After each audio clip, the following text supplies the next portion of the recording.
Hey friends, it's Gloria and welcome back to another video. Today is going to be my March reading wrap up, which I will talk about all of the books that I got to read in the month of March, which was quite a bit. I read a ton of middle grade, I read a big book for March of the Mammoths, and some random sprinkling throughout. But before I get into my books, I wanted to share a little life update. It does actually go with one of the books that I finished in the month of March, and I feel like I couldn't just keep saying, oh, I'm reading this in preparation for, which I know plenty of people do, but I actually am now reading this genre subject of books because, well, I am in fact expecting. So the first book is Expecting Better that I will talk about, but before I get into the book, I did want to say, yes, I am pregnant, and that is definitely the biggest reason why you haven't seen my face on here as often as I would like, because for the most part, January, February, and March were my first trimester, and it was really hard. It was absolutely rough, and I did not feel well whatsoever, and I just had a really hard time in general finding motivation to do anything, let alone put on a smile, talk about books, and sit in front of a camera. I just did not have the capacity for that because I was truly just in survival mode. Luckily, the worst is over, I hope, and I'm finally starting to feel like a normal human being again with energy and not feeling as sick and all that kind of stuff. And I really miss you guys, and I wanted to share. I'm about 16 or so weeks right now. My due date is toward the end of September. It is like a whole new world that I'm stepping into, which is why I am reading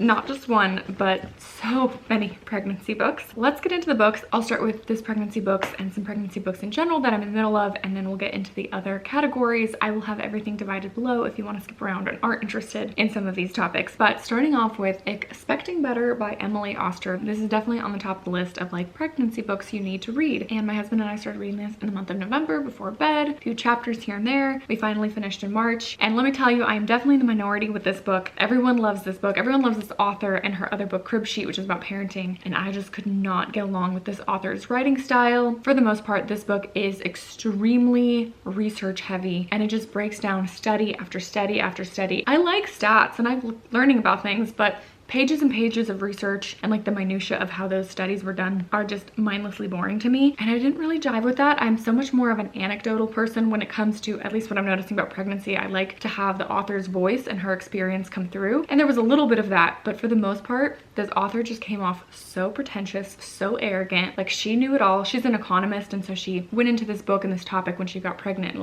I'm gonna take everything that is said out there about pregnancy or childbirth or parenting, and I'm gonna try to put an economist lens on it and break it down with numbers, and I just didn't jive with it at all. So this is so far my least favorite book that I read on the subject, and I wouldn't really recommend. So many people recommend, and I think that there's a lot better ones out there, but this could just totally be a personality clash and definitely a me thing versus the book itself. My husband really enjoyed it for the most part because he is a research and stat guy. I went to this book for information, and I left with not very much practical takeaways at all. So, and then I won't go extensively into the rest of these, but I'll just mention them briefly because I am in the middle of them. The first one is a baby name book, and we will find out if we're having a boy or girl in about a month or so, and we already have a huge list of names, but I'm like, what if there's another one that I just haven't heard of or come across yet? So I'm perusing baby name books and their meanings and all that kind of stuff. But yeah, we have a big list already going, and I'm really indecisive, so I don't know how we're gonna pick a child's name. My goodness, that's gonna be a big decision. Then these next two, What to Expect When You're Expecting, the classic, and the Mayo Clinic Guide to a Healthy Pregnancy. I'm reading both of these. They're very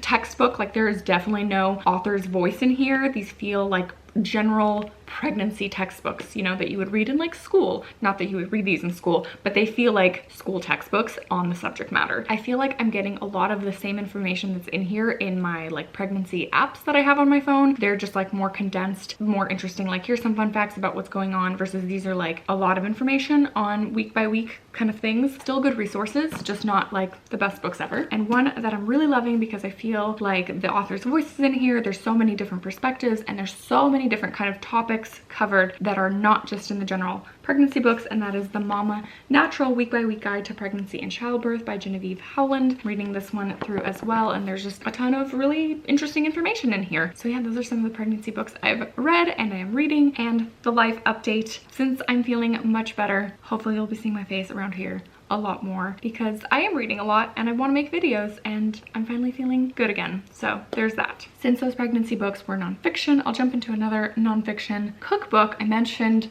last month in my February wrap up that I joined a cookbook club, which is a group of women that get together and we pick a cookbook each month. We get together at whoever's hosting and each person brings a dish from this cookbook so that we get to all experience multiple dishes from this cookbook, talk about what it was like to make the dish, and then just in general visit and have a good time. In the month of March, the book was The Moosewood Cookbook by Molly Katzen. This is an older book that was originally published in the 70s and it's been revised a few times. This book is like an encyclopedia full of so many different kind of dishes, different cuisines. It honestly felt very overwhelming to browse through it and try to pick a recipe. There's also no pictures, which I think I'm just like the basic girl that really needs pictures these days. I think we're just spoiled by the blog world and food blogs and now videos on Instagram and that kind of thing. So I feel like when it doesn't have pictures, I'm like, I have no idea how this dish is gonna turn out. The majority of the dishes weren't my favorite. This is definitely not a cookbook that I would buy or use, but some really enjoyed it. This just wasn't my kind of cookbook, and it is mostly vegetarian, which is not a problem at all. I just found personally the dish that I made, which was a carrot soup, to be super basic. Like it literally just tasted like carrot baby food. And so I was like, no, I'm gonna need to spice this up and like add a bunch of stuff. So I just went rogue, totally off the recipe, and just threw a bunch of other stuff in there and like way more salt and way more lemon and way more flavor than the recipe called for. Because I was like, this is not doing it for me. Also could have been because I was pregnant and who knows what is going on with my taste and senses, but it was fine. I liked it, but I didn't love it. And we still had a wonderful time getting together and talking about different stuff, but not my favorite cookbook. So I will save my middle grade March reading till the end of the video because I have 11 books to talk about. But I will mention my March of the Mammoth, the big book that I picked up in the month of March, and that is 11/22/63 by Stephen King. I buddy read this with the lovely Kristen from Enter the Book. This is both of ours first exposure to Stephen King, which I think that this is a fantastic starting place. Not that I am eager to jump into more Stephen King, but I will say I was pretty blown away. I was surprised by how much I enjoyed this book. It is a very thick book. It is a journey that you go on, but you cannot deny he is a really good writer. I mean, it makes sense. I'm like, duh. Like there's people who love Stephen King. He is a prolific writer for a reason. I understand that, but I'm just not a horror girl. I don't like to be scared. I don't like to read creepy things. And so I just always stayed away from him and said I'd never read him, but he does have some books out there that aren't really horrifying and terrifying. And this is a historical sci-fi exploring time travel, but very basic, like nothing too complicated. And it is about a man who is sent on a mission to go back in time and to change history, specifically the JFK assassination, to stop that from happening in order to hopefully change the world for the better. But he also kind of goes on some other journeys and missions throughout, and all of the different kind of people he encounters. He goes back to the late 1950s and through the early 60s, and it was just so interesting. I really liked it. I liked rooting for this character. I was invested. I felt like everything that Stephen King put in, even though it seemed like so much detail, was important to the story and progressed the story along. There was a little bit in the middle where I was like getting a little bit sense of boredom. I want this to progress a little bit faster, but then it really took off at the end and it was a fun journey. I ended up giving this 4.5 stars. Thoroughly enjoyed it. I am absolutely willing to try Stephen King again if it is not horrifying. I don't like supernatural things, and like demonic things like really freak me out and just mess with my head. So nothing like that. But if you have any Stephen King recommendations that you think I could tolerate that aren't too bad, please leave those down below because I'm definitely willing to try again. This was a success and I am so thrilled that it was. Like truly one of the most enjoyable books that I read this month, which was kind of a shocker. Next is another sci-fi dystopian everyone knows and loves. This is book 3 in the Hunger Games trilogy, Mockingjay by Susan Collins. My husband and I have been reading this trilogy very slowly because we've been interspersing pregnancy books and other books throughout our reading, but we finally finished it off. This was a reread for me, and this is definitely my least favorite of the bunch, especially towards the end. Katniss kind of like losing her mind. I get why it's happening, but it was a little bit annoying to read through, and I'm like, girl, just move on. But it was fun to be back in this world. We do plan on reading the prequel, The Ballad of Songbirds and Snakes, next when we get around to it. Hopefully we will finish it before the movie comes out, which we might not because we were very slow at reading. The next book was a bit of a random pick for me. So one of the things I've been struggling with in this pregnancy is insomnia, just like waking up at night, not being able to fall back asleep. Thank goodness for my Kindle because it is there next to my bedside. And instead of like getting up and moving around, I sort of just grab it and read until I get sleepy again and can fall asleep. All that to say, I didn't really have any books books from Libby downloaded onto my Kindle. I wasn't gonna go get up and get my phone and start downloading things, but I did have this book and I was like, well, I don't necessarily like want to read this right now, or it's like thematic for anything in March, but I need to read something. And it was really good. And it's one of my favorite authors, and I really hope to read all of her backlist. And so that book was Making Faces by Amy Harmon. This is one of her backlist books, like I mentioned, published in 2013. It is a young adult contemporary book, slightly coming of age. There's definitely some like new adult romance in here. It is about a small town and the community there. A beautiful boy who's the star of the wrestling team goes off to war with his buddies. There's some grief and tragedy and loss there. He comes back to town, he hates himself and is dealing with mental health issues, PTSD, and the loss of friends. And then we have this girl who thinks she is the ugliest girl in the world and that no one will ever love her. And then they of course end up finding each other. And the love story was very cute. There's also beautiful themes of friendship in this book. Overcoming grief and loss is the predominant theme, and just like coming into yourself,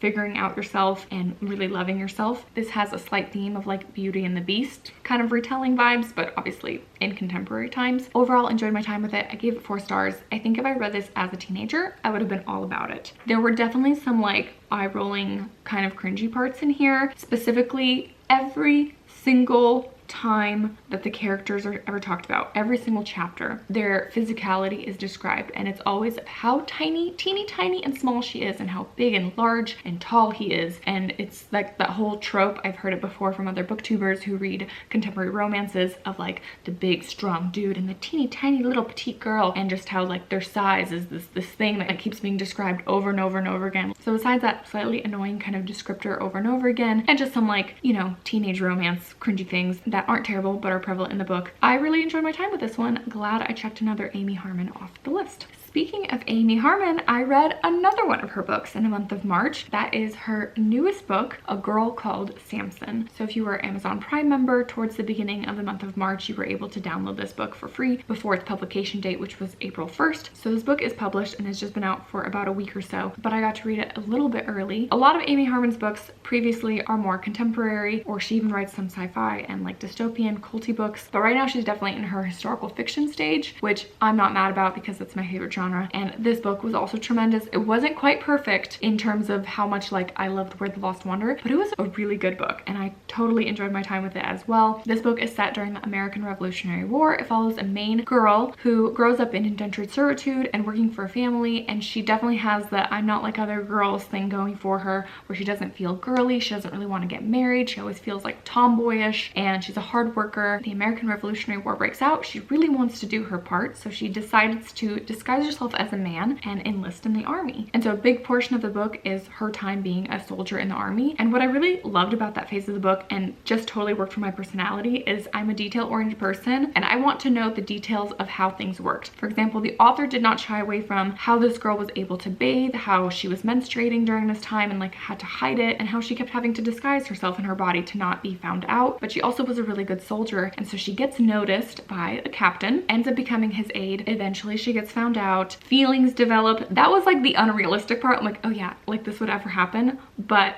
it was a really fun like cherry on top of the story. There is this beautiful theme of romance throughout and this relationship that develops, which was really sweet. Totally unbelievable, but really sweet. And there definitely was some loss and tragedy and sad stuff and beautiful themes explored. It did kind of wrap up in a nice little bow in the end, which I'm not mad about. But yeah, overall, another Amy Harmon win. This was a 4.5 star book for me. I think the ranking for me right now is Where the Lost Wander, The Unbeloved, A Girl Called Samson, What the Wind Knows, and then Making Faces. That is my mental Amy Harmon ranking, but all of these are 4 stars and above. She's just an excellent writer. And since we're talking about historical fiction, I will mention my one historical fiction that I DNF'd, did not finish in the month of March, which was The Woman with the Cure by Lynn Cullen. This was a historical fiction new release, and I was listening to the audiobook on Libby, and I ultimately just got so bored. The premise of the book sounded really interesting, but I just was not vibing with how the story was unfolding. The main character is a woman who was involved in polio research during this huge polio outbreak during the 40s and 50s in America. And ultimately, like I said, I was bored. I had a hard time connecting with this main character, with the characters that were being introduced. There was a lot of people involved. I just wasn't like holding on to the story. It wasn't gripping me enough to keep going. So unfortunately it didn't work. It wasn't terrible, but I was just meh about it. And I was like, I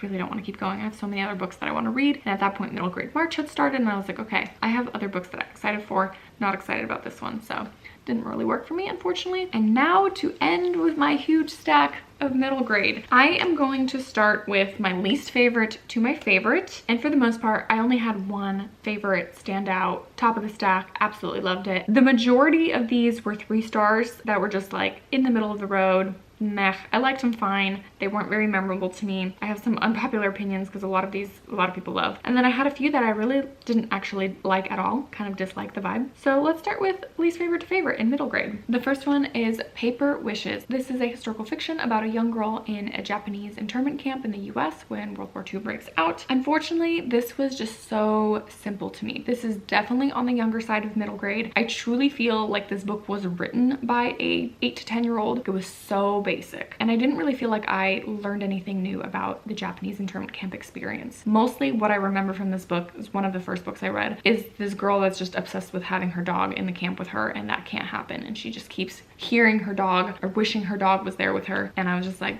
dude, I don't care. So yeah, least favorite of my middle grade bunch that I've read. Next one that I didn't really love, and this was an unpopular opinion because this was the group read for the month, and that is A Rover Story by Jasmine Warga. There was a fun live discussion where the middle grade March hosts, most of them loved it and mostly everyone loved it. I didn't. This also felt so juvenile for me, and that feels really dumb to say because middle grade is for younger readers, so it should be juvenile. It should like be accessible to the younger age range, but this one I just had a really hard time connecting with. Like I just also did not care. The main character is Rez, which is a Mars rover robot, and I think I don't love, and maybe that will kind of play out, anthropomorphized characters that aren't human. This robot was like human-like, and some of my other books there's animals that are human-like, which is sad because I'm such a Disney fan. I don't mind stories and movies about characters that aren't humans, but for some reason this one just felt so kiddish to me. I also could not buy that there's a human character writing letters to this robot, and she started from like age 5 and continued to like her 40s, but her voice never changed, so she always wrote as like this 8-year-old kid. Like that was the voice throughout it all. I'm sorry, I just can't buy you growing up and still writing letters to this robot and having that voice and tone in your letters. Just, it all felt very juvenile. I feel like apart from this human side of the story, this would be a really cute like Nickelodeon or PBS kids cartoon. Like I could envision that playing out. Next book, and not really loving but didn't like totally hate it, was The Wind in the Willows by Kenneth Grahame. This was a classic to get through this year and a book on my 12 books to read in 2023, and I buddy read this with Katie from Paperbacks and Ponytails, and we both kind of felt similarly, like it was a bit of a letdown and disappointment. It also is a collection of stories that the author wrote for his kids, and so sometimes the flow and like congruency, is that the word, or continuation of it didn't really make sense, or there's like random things that happened. For the most part, I really enjoyed the 2 characters of Rat and Mole, and I wanted more of them, but most of this book is just about Toad, which was easily the most annoying character I have ever read about in my life. Like I hated reading about Toad, and maybe it's like the justice in me, but I feel like he never got what he deserved. Like he didn't ever reap the consequences of what he sowed, which was everything terrible. Terrible friend, terrible animal, terrible to other human beings, just a horrible creature, and I like literally wish he died in the end. I'm like, that would have been a great story, and then the other animals would have grieved him, but no, he turns out a-okay and everything is happy, which makes sense because it's a kid's book. But yeah, I just didn't love the characters very much.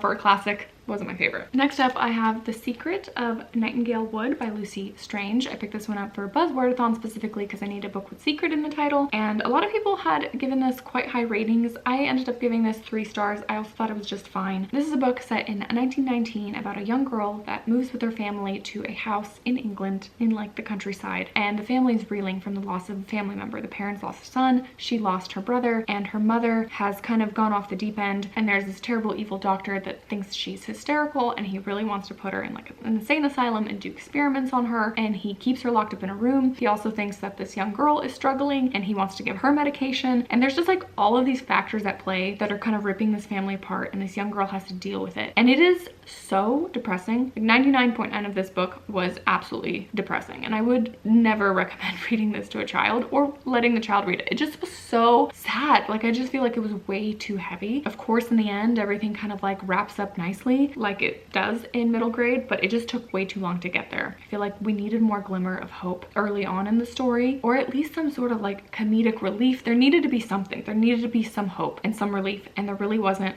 until the very end out of nowhere. So that was why it was brought down for me a little bit. But overall, still a very interesting story that explored a lot of very heavy themes on grief and loss. So if you're interested in that, you might really like it. Next up is Alone by Megan E. Freeman. This is a free verse, middle grade, about a young girl who needs to survive, and she basically survives on her own for 3 years. We don't really know what happened. We just know that she kind of runs away to go to a sleepover and then falls asleep somewhere, wakes up, and her parents are gone. Her whole town that she's lived in is gone. Everyone is gone. She can't reach anyone. The world is basically over, and she doesn't have any human companions. And so she and her neighbor dog become friends and survive. And this is just a survival story. Nothing is really explained or explored in what actually happened in the world around her. It is just her trying to survive, mostly dealing with loneliness, but ultimately she just kind of walks around and goes to different stores and homes and looks for food and looks for water and goes from house to house and like looks up old memories and hangs out with the dog, and it's just her surviving. I thought it was fine. I thought it was a good book, a fine story, nothing particularly special. I feel like a lot more could have been explored and a lot more plot could have happened, or we could have had more explanation of what was going on. But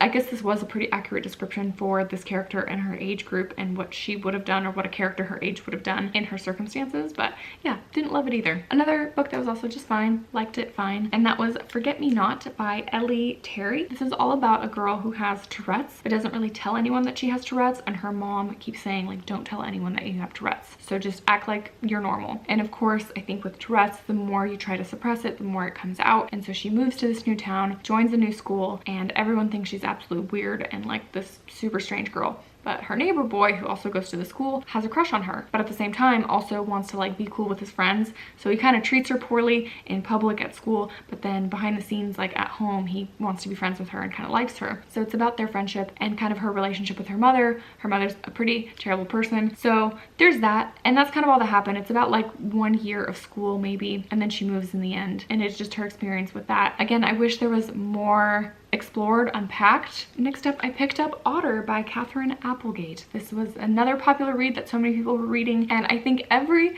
single person gave this book 5 stars except for me and Mitzi from Mitzi Reads and Writes. So I'm glad I'm not the only one. I gave this one 3.5. It was cute. Like, I liked it fine, but this was not at all like, oh, what an amazing book that like tugged at my heartstrings. It was also very simple, very basic, just about a little otter that gets saved from the bay in Monterey Bay, gets taken to the aquarium, gets rehabbed, and it's all the perspective from this otter and the different otters that she sees and how she interacts with her humans. And it was cute, but it wasn't anything special to me. Another incredibly unpopular opinion is The One and Only Ivan by Katherine Applegate. Also, I liked it fine as well. It was cute. Gave it 3.5 stars. Fun time, but nothing special to me. Again, this is where I'm like, do I not like anthropomorphized characters? I don't know why. Maybe not in books. Like, this is another one where I feel like I want to see this as a Pixar film. Like, The One and Only Ivan would be a beautiful Pixar film, but for some reason it didn't visually come to life in my mind like I wanted it to. These characters are very cute in here. We have a gorilla, we have an elephant, we have a little dog, we have some humans that are interacting with these animals who are stuck in a mall circus exhibition, and their life's pretty depressing. Like I said, cute, but it didn't hit me like it hits people. I don't know. Again, unpopular opinion. I promise we're nearing the end. The next one I have is Land of Cranes by Ada Salazar. This is another free verse novel about a young girl and her mother who gets arrested by ICE, which is immigration and customs enforcement. They're trying to get to their father. They get taken to a detention camp and have to live there. So it's her experience and her writing these letters about her experience. And it was really sad. I just realized this is probably lower on my ranking. Like, I think it's before these two. Like, I like these two more than this one. For some reason I put it here. Anyways, I liked it fine as well. I think there was a little bit too much like metaphor. I kind of wish it was a slightly more straightforward. I think it was like trying to be overly poetic, but it was very tragic, and I feel like very accurate description of like what it was like to be like in this detention camp and how hard it is and how people are completely mistreated there. I actually have a family member who is a refugee from Ukraine and had to go into a detention camp very similar to the one described, and basically all of the conditions that this author described is very realistic to what this family member described to me and to our family, of what she experienced and how she was treated. And overly, it's horrible, like horrible, and it breaks my heart that this is what America thinks is like the right thing to do for people. Anyways, very sad. If you're interested in that subject matter, I think this is a great book. Again, I just maybe wish it wasn't free verse. I kind of wish it was just a regular book. I feel like that could have worked a lot better for me, but yeah. Next, we have a 4-star one. We have a nonfiction middle grade, and that is Free Lunch by Rex Ogle. This comes highly recommended by Amanda from the Curly Reader. This is a very hard story. This is tragic. This will infuriate you. There are very heavy and descriptive themes of child abuse in here, both physical and emotional and verbal, of a mother to her son, and then also some domestic abuse between like a stepfather on this person's mother. I hate reading about abuse. Like, I know it happens. That's what boils my blood. I just have such a hard time reading about it, that people do this specifically to children. It's like extra painful and gut-wrenching. Rex Ogle basically just breaks down his experience, his relationship with his mother, how poor they were as a family, him being in the free lunch program, and ultimately making some new friends, losing some friends that just weren't kind to him and didn't treat him right, and just ultimately how hard it is to be a kid, feeling like you don't belong. But predominantly the theme is about abuse, and it's just so hard to read about. But also Rex Ogle just does a really beautiful job at the same time showing the humanity in his mother and why she behaved how she behaved. And to just know that going in, this is a very hard book to read, but I think beautifully done and written, and yeah, it was great. And then to end and to top it all off, I picked up, kind of on a whim, Matilda by Roald Dahl. This I had never read before, and I really was unfamiliar with the story. I don't think I've ever watched the movie. I think my preconceptions was it's about a little girl who has magic powers, and she like causes hijinks and trouble in school. That is like what I would have told you if you asked me what Matilda was about. It's a lot more than that. I mean, this book also doesn't shy away from really terrible characters. Like, this has some horrible parents in it and horrible adults that are just mean and cruel and abusive. I guess that's kind of a theme with a lot of these books, but it's about this little girl named Matilda who is special, and she loves books and she loves reading, and she's so intelligent, and no one recognizes her intelligence except for a teacher, Miss Honey, which I'm like, oh, such a cute name. So there's already like immediately a character that has that hope element and that is kind introduced in the beginning, and I think I need that. Like, I need that carry on of hope and joy and lightness in a story filled with some depressing things and some really hard topics. Some of these middle grades don't have that. They're just really, really sad, and in the end everything's happy. This is, yeah, everything's happy in the end, but there's at least a little line of hope throughout. And easily one of the best audiobook experiences I have ever listened to was this book narrated by Kate Winslet. I don't know if she won an award, but she should have. Like, that was the most incredible narration. I would highly recommend. It's only like a 4-hour audiobook. Her voices and the way that she brings the story to life, incredible. Absolutely loved it. I'm such an audiobook person, and that was such a fun experience. So I give this one 5 stars. The only 5 stars out of the bunch. Really my only 5-star in the entire month of March, but this was just so fun. I totally get why it's so many people's favorite. So that wraps up everything that I read in the month of March. 18 books in total. It was overall a good reading month. A lot of mediocre books, but that was fine. I enjoyed my time, and I found some pleasant surprises along the way. Thank you so much for spending some time with me today in this very long video wrap up and life update. I appreciate you all for being here and watching, and I will see you guys in another video soon. Bye!